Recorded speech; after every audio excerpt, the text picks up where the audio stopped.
नमस्कार। ମୁଁ ଡକ୍ଟର ସତ୍ୟଜିତ ରଥ।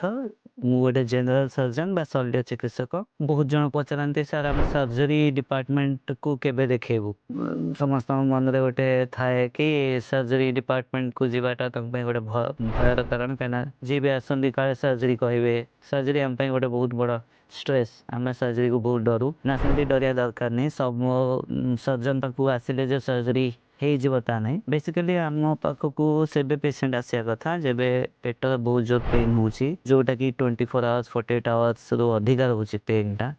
ଯେତେବେଳେ ଆପଣଙ୍କୁ ଗ୍ୟାଷ୍ଟ୍ରାଇଟିସ୍ ଫ୍ଲାଟୁଲେନ୍ସ ଡିସ୍ପେପ୍ସିଆ ସିମ୍ପଟମ୍ସ ହେଉଛି, ଭୋମିଟିଂ ହେଉଛି, ପେନ୍ ସହିତ ଜଣ୍ଡିସ୍ ଥିବା କିମ୍ବା ପେନ୍ ସହିତ ଫିଭର ଥିବା ଆବଡୋମିନାଲ ପେନ୍ ସହିତ ତାହେଲେ ସର୍ଜନକୁ ଦେଖା କରନ୍ତି ଲୋକ। ଆଉ ଅନ୍ୟାନ୍ୟ କାରଣ ପାଇଁ ହେଲା ଯେମିତି ମଳଦ୍ୱାରରୁ ବ୍ଲିଡ଼ିଂ ହେଲା କିମ୍ବା ଟ୍ରମା ହେଲା, କେଉଁ ଗୋଟେ ଇଞ୍ଜୁରି ହେଇଗଲା, ଗୋଟେ ଘା ପାଚିଲା ଶୁଖିଲାନି, ବ୍ରେଷ୍ଟ ପ୍ରୋବ୍ଲେମ୍ ପାଇଁ ଆପଣମାନେ ଆମ ପାଖକୁ ଆସିପାରିବେ।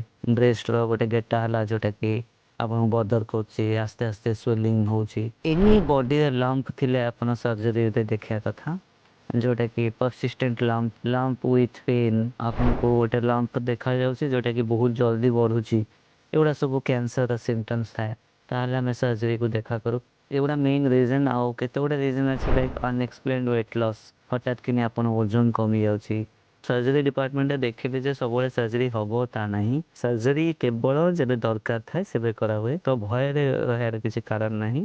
ଜେନେରାଲ ସର୍ଜରୀ ଇଜ୍ ଅ branch which deals with surgery but not surgery Elon. ଆମେ ଖାଲି ସର୍ଜରୀ କରୁ ତା ନୁହେଁ। ରୋଗର ଲକ୍ଷଣ ଦେଖିକି ଡାୟଗ୍ନୋସିସ୍ ହେଇକି ତାପରେ ସର୍ଜରୀ ନିଷ୍ପତ୍ତି ନିଆହୁଏ। ତ ଭୟ କରିବାର କିଛି କାରଣ ନାହିଁ। ଯେକୌଣସି ପେସେଣ୍ଟ ଆସିଲେ ଆମେ ତାଙ୍କୁ ଆଗ ଇଭାଲୁଏଟ୍ କରୁ ଆଉ ଦେନ୍ ୱି ୱିଲ୍ ଡିସାଇଡ଼୍ କି ସର୍ଜରୀ ଦରକାର କି ଦରକାର ନାହିଁ। ତ ଡରନ୍ତୁନି, ସର୍ଜରୀ ଡିପାର୍ଟମେଣ୍ଟକୁ ନିଃସଙ୍କୋଚ ଯଦି ଆପଣଙ୍କ ସିମ୍ପଟମ୍ସ ଅଛି ଆସିକି ଦେଖା କରନ୍ତୁ।